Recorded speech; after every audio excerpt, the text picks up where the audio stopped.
Jean Bruxelles. Doit-on s'inquiéter aujourd'hui? Ne vous inquiétez pas, mais préparez-vous au pire. Nous sommes face à une prétérition. C'est une figure de style qui nous fait dire ce que l'on s'était engagé à ne pas dire.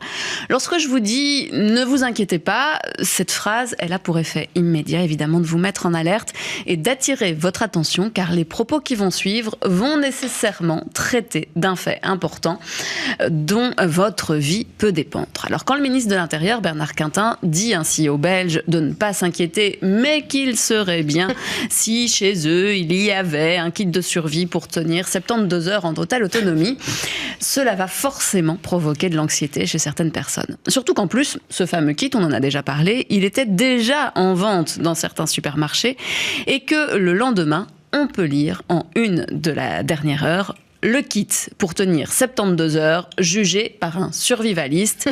Je cite, « Ce kit d'urgence, c'est ridicule ». Alors là, moi, je m'incline. Franchement, les journalistes ont réussi à trouver un expert des plus sérieux, un survivaliste. Le type, cela fait des années qu'il se prépare à la fin du monde en aménageant un abri anti-atomique dans son jardin.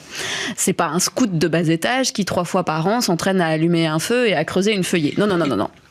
Lui, il a étudié la composition des barres céréalières du kit pour te dire qu'elles vont te provoquer un pic de glycémie 38 minutes et 30 secondes après l'avoir ingurgité.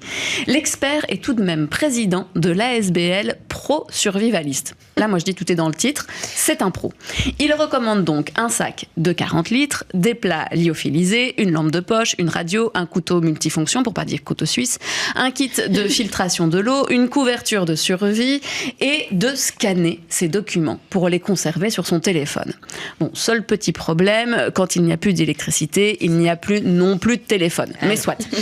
À côté de cela, Bruxelles publie également son rapport d'analyse de risque et conseille aussi de se préparer au cas où. Mais rassurez-vous, braves gens, il n'y a rien à craindre. Les chars russes ne débarqueront pas demain dans les rues de la capitale. Mais par contre, une cyberattaque coupant tous les services ou une inondation ne sont pas à exclure. Dans tous les cas, si une crise survient, elle durera plus de 72 heures, conclut le survivaliste.